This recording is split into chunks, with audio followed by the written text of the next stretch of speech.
नमस्कार दोस्तों, मैं हूं लाला राम। आप देख रहे हैं आधुनिक बहुजन की आवाज चैनल में। आपका बहुत बहुत स्वागत है। आशा करता हूं दोस्तों आप स्वस्थ और मस्त होंगे। मैं भी स्वस्थ हूं और आज हम बात करेंगे डॉक्टर बी.आर. अम्बेडकर ने हिंदू धर्म क्यों छोड़ा। तो चलिए दोस्तों, वीडियो को शुरू करते हैं। बाबा साहेब डॉक्टर भीमराव अम्बेडकर ने आखिर हिंदू धर्म क्यों छोड़ा। बाबा साहेब डॉक्टर भीमराव अम्बेडकर ने नासिक के यवेला सम्मेलन में 13 अक्टूबर 1935 को कहा था कि मैं हिंदू धर्म में पैदा हुआ, यह मेरी शक्ति से बाहर था, किंतु मैं एक हिंदू के रूप में मरूंगा नहीं, यह मेरी शक्ति के अंदर आता है। लेकिन उन्हें हिंदू धर्म को छोड़ने में 21 वर्ष का समय लग गया। 14 अक्टूबर 1956 को नागपुर की दीक्षा भूमि से अपने लाखों अनुयायियों के साथ उन्होंने बौद्ध धर्म की दीक्षा ग्रहण कर बौद्ध धर्म को अपना लिया था। लेकिन उन्होंने बौद्ध धर्म ही क्यों अपनाया, इस्लाम, ईसाई, सिख या फिर क्रिश्चियन धर्म क्यों नहीं अपनाया। बौद्ध धर्म की किन बातों ने डॉक्टर अम्बेडकर को सर्वाधिक प्रभावित किया और आखिर क्यों एक बेहतर धर्म की खोज में इतना अधिक समय लग गया। और यह सवाल हमारे जहन में आता है कि हिंदू धर्म छोड़कर बौद्ध धर्म ही क्यों अपनाया और क्या कारण रहा कि डॉक्टर अम्बेडकर को हिंदू धर्म छोड़ना पड़ा और बौद्ध धर्म के स्थान पर अन्य धर्म क्यों नहीं चुना। इन सभी सवालों का सही और सटीक जवाब डॉक्टर अम्बेडकर ने अपने लेख बौद्ध और उनके धर्म का भविष्य में लिखा है। इस लेख में उन्होंने बताया है कि उनकी नज़रों में बौद्ध धर्म सर्वश्रेष्ठ है और क्यों पूरी मानव जाति के लिए कल्याणकारी है। मूल रूप से यह लेख अंग्रेजी में बौद्ध and the future of is the religion नाम से है और यह लेख कलकत्ता की महाबोधि सोसाइटी की मासिक पत्रिका में 1950 में प्रकाशित हुआ। इसमें दुनिया के सर्वाधिक प्रचलित 4 धर्मों हिंदू धर्म, बौद्ध धर्म, इस्लाम धर्म और ईसाई धर्म की तुलनात्मक रूप से व्याख्या की गई है। वे इन चारों धर्मों को अपनी अलग अलग कसौटियों पर कसते हैं। बुद्ध का मानवीय रूप बाबा साहिब को सर्वाधिक पसंद आया। सबसे पहले इन चारों धर्मों के संस्थापकों, पैगंबरों और अवतारों की तुलना करते हुए लिखते हैं कि ईसाई धर्म के संस्थापक ईसा मसीह खुद को ईश्वर का बेटा घोषित करते हैं और अपने अनुयायियों से कहते हैं कि जो लोग ईश्वर के दरबार में प्रवेश करना चाहते हैं उन्हें उनको ईश्वर का बेटा स्वीकार करना होगा। इसी प्रकार इस्लाम के संस्थापक खुद को खुदा का पैगंबर घोषित करते हुए कहते हैं कि मुक्ति चाहने वालों को न केवल उन्हें खुदा का पैगंबर मानना होगा बल्कि यह भी स्वीकार करना होगा कि वह अंतिम पैगंबर है। इसके बाद डॉक्टर भीमराव अम्बेडकर हिंदू धर्म के बारे में लिखते हैं कि हिंदू धर्म के अवतारी पुरुषों ने तो ईसा मसीह और मोहम्मद से भी आगे खुद को परम पिता परमात्मा घोषित कर दिया है। डॉक्टर अम्बेडकर लिखते हैं कि बुद्ध ने कभी भी मुक्तिदाता होने का दावा नहीं किया है बल्कि मार्गदाता बताया। बुद्ध ने एक मानव बेटे के रूप में जन्म लिया और एक साधारण पुरुष बने रहने पर संतुष्ट रहे और वह एक साधारण व्यक्ति के रूप में अपने धर्म का प्रचार प्रसार करते रहे। उन्होंने कभी भी किसी प्रकार की अलौकिक शक्ति का दावा नहीं किया, न ही अपनी किसी प्रकार की अलौकिक शक्ति को सिद्ध करने का चमत्कार दिखाया। बुद्ध ने मार्गदाता और मुक्तिदाता दोनों में भेद स्पष्ट किया, जबकि ईसा मसीह, पैगंबर मोहम्मद और कृष्ण ने अपने आप को मोक्षदाता या मुक्तिदाता होने का दावा किया है।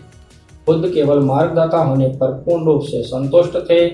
डॉक्टर भीमराव अम्बेडकर ऐसा किसी भी प्रकार का कोई भी धर्म स्वीकार करने के लिए तैयार नहीं थे जिसमें ईश्वर या ईश्वर के बेटे पैगंबर या खुदा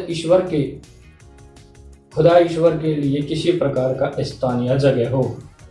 डॉक्टर अम्बेडकर के गौतम बुद्ध एक मानव हैं और बौद्ध धर्म एक मानव धर्म है जिसमें ईश्वर के लिए कोई जगह नहीं है।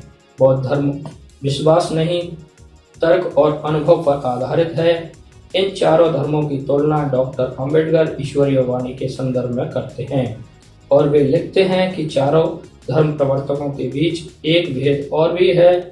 ईसा मसीह और मोहम्मद दोनों ने दावा किया है कि उनकी शिक्षा ईश्वर या अल्लाह की वाणी है। ईश्वरीय वाणी होने के कारण इसमें किसी प्रकार की गलती नहीं हो सकती और न ही इस पर किसी प्रकार का शक किया जा सकता है।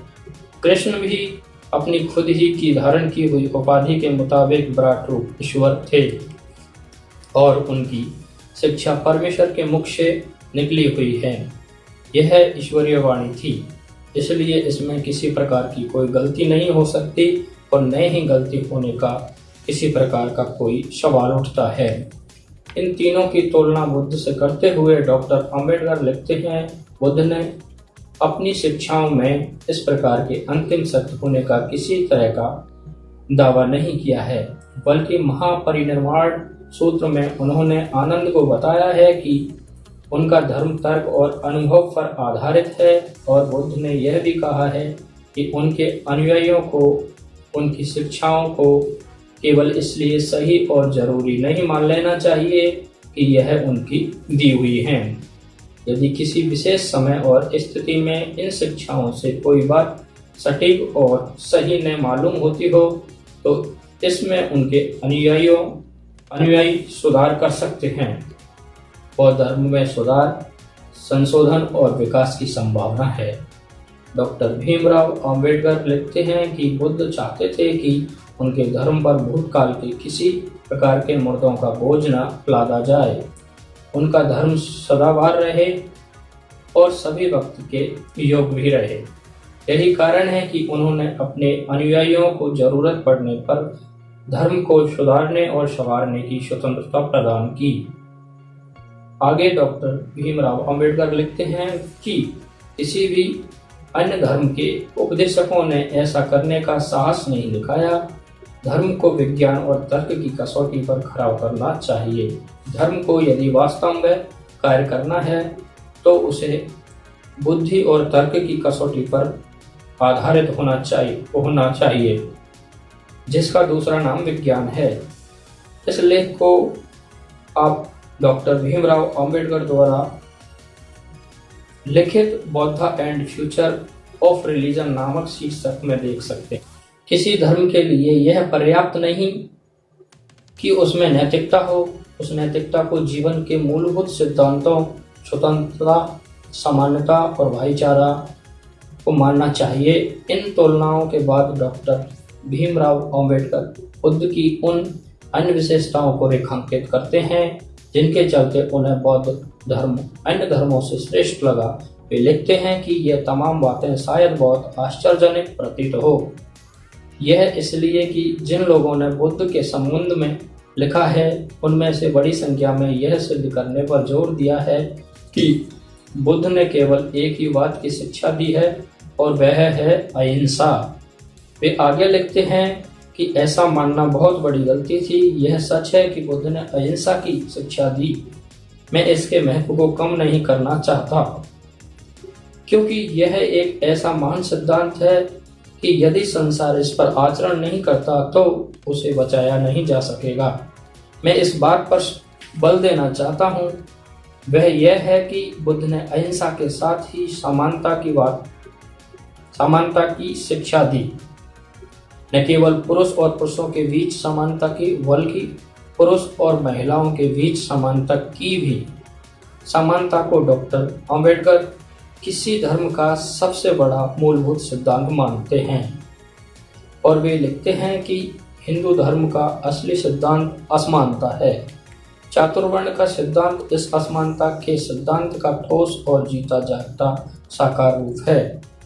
बुद्ध चातुर्वर्ण के कट्टर विरोधी थे। उन्होंने केवल इसके विरोध प्रचार प्रसार न किया, बल्कि इसके विरोध लड़ाई लड़ी और इसको जड़ से उखाड़ फेंकने के लिए सब कुछ किया। हिंदू धर्म के अनुसार शूद्र और नारी धर्म के न उपदेशक बन सकते और न ही संन्यास ले सकते हैं तथा न ही किसी प्रकार से ईश्वर तक पहुंच सकते हैं। दूसरी ओर बुद्ध ने शूद्रों को भिक्षु संघ में शामिल किया और उन्होंने नारी के भिक्षुणी बनने के अधिकार को स्वीकार किया। डॉक्टर भीमराव अंबेडकर ने हिंदू धर्म को छोड़ने की घोषणा 1936 में अपने प्रसिद्ध भाषण एनालिसिस ऑफ कास्ट में कर दी। लेकिन उन्होंने धर्म परिवर्तन 14 अक्टूबर 1956 में जाकर किया। इस बीच उन्होंने सभी प्रमुख धर्मों का अध्ययन किया, फिर अपने विवेक से सर्वश्रेष्ठ धर्म का चयन किया। अच्छे और कल्याणकारी धर्म की खोज उन्हें बौद्ध धर्म की ओर ले गई। इसलिए उन्होंने अपने लाखों अनुयायियों के साथ बौद्ध धर्म अपना लिया। बाबा साहिब ने कहा था कि मैं ऐसे धर्म को मानता हूँ जो स्वतंत्रता, सामान्यता और भाईचारा सिखाए। बाबा साहिब के ये शब्द आज भी उनके अनुयायियों को बौद्ध धर्म की ओर जाने की प्रेरणा देते हैं। तो मेरे प्यारे दोस्तों, मैं आशा करता हूँ कि आज के इस वीडियो से आपके ज्ञान में जरूर वृद्धि भी होगी। आज का वीडियो आपको पसंद आया होगा तो कमेंट बॉक्स में अपनी राय जरूर दें, और वीडियो पसंद आया है तो चैनल को सब्सक्राइब कर वीडियो को लाइक करें और अपने दोस्तों के साथ ज़्यादा से ज़्यादा शेयर करें।